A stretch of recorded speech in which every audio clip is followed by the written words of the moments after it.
Hi people, how you guys doing? Welcome and welcome back to the channel. It's Sandra here and I am back again with another video.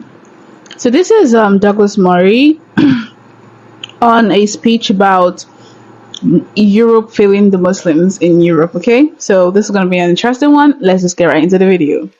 About women and Islam, because this is something we've had some contributions from the floor on that, and women wearing their veils and so on. I mean, this is something which does exercise a great deal of debate. The fact that a lot of people feel that you can't be a Muslim woman and enjoy certain freedoms. How do you address that? No, I think that we have to acknowledge the fact that there are problems, but we also have to acknowledge the fact that things are evolving, that there is and there are Muslim women in Europe today who are leaders in the leadership and coming with new interpretation. When it comes, for example, something which is very simple about the headscarf.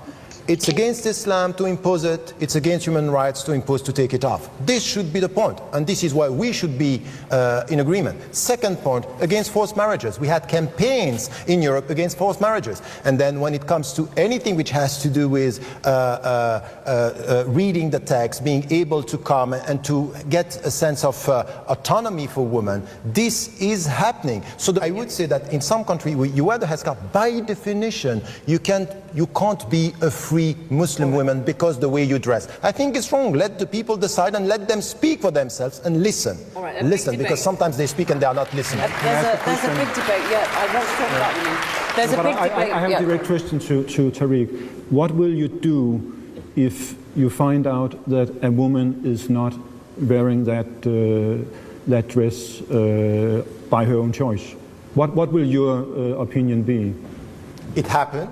And I did it and I said it to some of the, at least now in my mind there are two, who asked me about the fact I don't want to wear it and this is imposed by my father and once by my mother. I said resist. Don't accept something which is against your freedom because it has to be your choice and it's an act of faith. So for the dignity of Muslims, you have to resist. All right, I mean, there's a big debate at the moment in Europe, isn't there, in France in particular, about the niqab, the full face veil, and even people like Rachida Dati, the former French cabinet minister, has said that she is opposed to that. But Douglas, I want to ask you, you heard some of the people from the floor there, the woman complaining about attacks on her because she's described as a scarfie because she wears a head veil. I mean, that is something that you would regret. I mean, that doesn't promote social cohesion. Nobody thinks that any physical attacks or any such thing could be a good thing to happen. Of course not. Of course there are. Let's make sure we're right. Talking about prejudice exists in society. Let's just be absolutely clear as an audience. Prejudice undoubtedly exists in this society. It exists across racial groups, including from minorities to other minorities, after all, which is one of the things we see increasingly in Britain these days.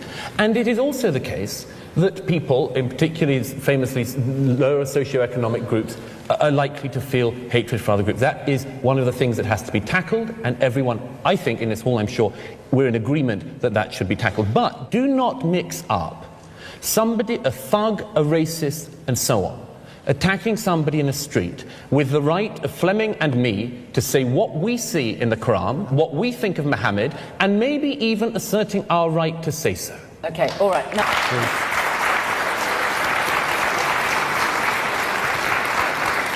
all right, the gentleman here.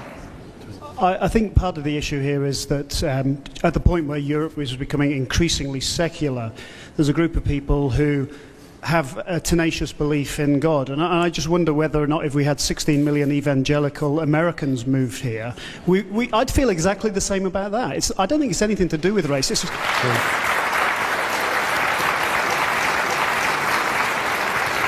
Okay, let's take some from upstairs. Yeah. The biggest point for me is double standards.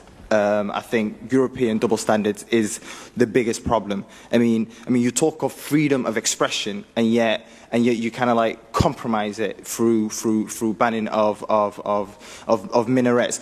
But the point is, okay, people voted for it, fair enough. But the point is, you shouldn't compromise. You shouldn't give people, like, you can discuss taxes, you can discuss anything, but freedom of expression, that is not something that is up for tax. And it's this double standards that the West sort of holds. Okay. That You're referring to that referendum in Switzerland about... And quite a lot of them, like the one in France, banning burqas. Okay. Gentleman there. My name's Henry Hogger. I'm a former British diplomat in the Arab world. I worked until fairly recently for something called the Muslim West Facts Project, which is an exercise to publicise the findings of some Gallup polling on Muslim opinion in Europe. One of the most striking features in that, I think, is that in Britain, France and Germany, that Muslims, when asked for how strongly they feel attached to the country that they live in, on the whole gave stronger answers of loyalty than did the public as a whole, a sample of the public as a whole in those three countries. It seems to me that that's a strong and positive reason for arguing against the motion that Europe is failing its Muslims, but not the reasons which I fear our speakers against the motion have been giving, which rather incline to blame Islam and Muslims themselves for the problem. Okay, thank you. Please. The gentleman behind you. I'll come to you in a second. I do a lot of work with Christians who've come out from the Middle East, sometimes due to persecution, and British policy is frequently behind that. So the world is very complicated. But what worries me is that a lot of the things that people are worried about Muslim immigrants into Europe are very hard attitudes that a lot of the Christians also have. And I think if you are, for instance, from a gay minority in a lot of those communities, it is very, very worrying. And therefore we need to be thinking slightly bigger than just this Muslim thing, but it is about a wider cultural problem. All right, okay. The lady now, wearing the hat. Just a comment to you, what you said about women. I think, first of all, that's really misleading because you're getting culture confused with religion. And if you just take a moment to look into the Quran, you'll see the Quran gave women rights long before women in Europe started burning bras for their own rights. And you'll also see that actually in the Quran it encourages women to seek education, it protects us from violence, and it actually gives us rights in marriage. All right, okay. So you're very wrong. Can I go upstairs? Yeah. I'm Oliver Cam. I'm a leader writer for The Times. Immediately after the Swiss vote to ban construction of minarets, my newspaper published a leading article condemning the vote as inflammatory and a violation of religious liberty. But beyond religious liberty, beyond your, sir, right to freedom of association and worship, I cannot understand what possible claim your deeply held religious beliefs have on the rest of society. They are, in my judgment, flawed and incoherent and wrong. Why do I have any reason to respect them, and why do they belong in civic society? Okay. Just some brief ones now. Yeah. I was brought up a Catholic in Ireland. Later on in life I moved to England and I converted to Islam. Did my testimony of faith and I was ostracised by a lot of my friends. As a practicing Muslim was 2003. A few years later I came out as gay and I was ostracised by a lot of my Muslim peers.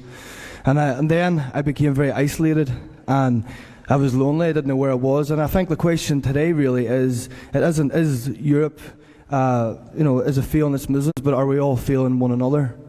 And that's something that we should really look at. And I'm now in love with a lovely Muslim man and a good relationship, so thanks very much. You've got the microphone, go on.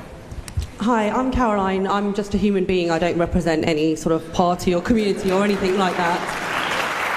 I respect all religions, and as far as I'm concerned, they've always shown respect for me, and I don't think that it's fair that we should judge an entire religion by a few fringe people, because if you count the Muslim community, it's humongous.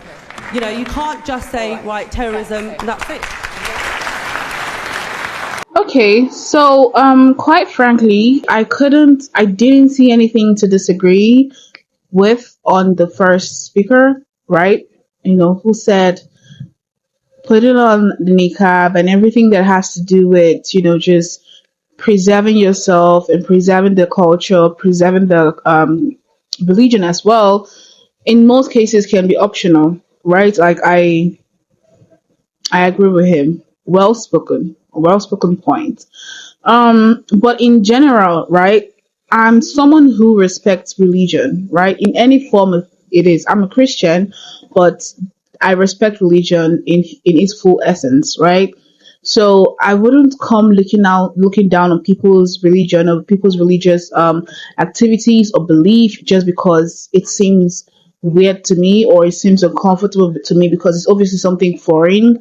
And so me comprehending and understanding this is going to be beyond me at that point. So one thing I do know is that I do accord respect to religion, and I understand the importance of religion, because religion is, if you do not know, it's also like a social constraint that really just guides people's action, put them in check, okay? Even if it doesn't necessarily make you, typically a good person, but the mere fact that something has a hold over you is appreciated, right? So I'm not going to come, talking bad about the religion and stuff, but let's just call a spade, right? As humans, we do have our own identity. As an individual, we have our identity, we have our personality, and we do have our lives to live.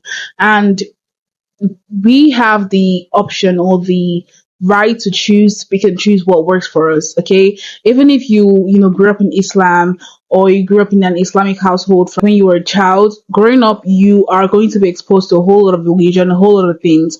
And I wouldn't talk bad on people who seem to be defending something that doesn't work for you. Okay, if you think Islam, restrains women's rights, you just don't like how it's very, you know, um, restrictive of their actions, their movements, their words, and everything, right?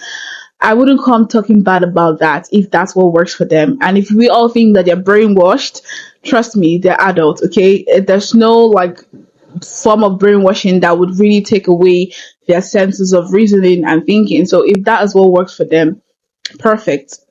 Like, to be honest. But the title of this video saying that Europe has failed Islam is a bit too ambitious, in my opinion, because you have to water the ground. You have to look around. It's just like saying, like, it could just be like seeing the title saying, Saudi Arabia has failed Christians. In what sense are you demanding that much from them? Right? So I think that, as I always say, there's always a good and bad to everything. And being liberal has its perks and it also has its disadvantages, which we're seeing now, because certain times when there's like a majority of a certain, group in a place, and it's seeming like they should be the minority, but they are becoming the majority would always want to have the face, they will always want to have the stand. So in that case, it could become very chaotic. And this is like where these demands come in, and you'd see titles like, oh, the UK failed Islam, and like, how much more do they want? How much more do you want the country to do for you? How much more do you want to be given, if you get what I mean? But nonetheless, I'm all for, respecting people's religion and respecting their beliefs, and, not taking it for granted. And I believe that that should go both ways. Regardless of whatever religion you are, you should accord that respect and understanding to people, and, in their different religion, okay? But nonetheless, people, we did get into this. I want to know what you think about this down in the comment box. Please do share your thoughts and opinion with me. I'm really going to appreciate it. But we have come to the very end of today's video. Thank you all so much for joining me. Do also give the video a big thumbs up if you did like it. Hit the subscribe button for more amazing content and such. Share this video to a lot more people, and let's keep on staying safe and healthy. So, bye.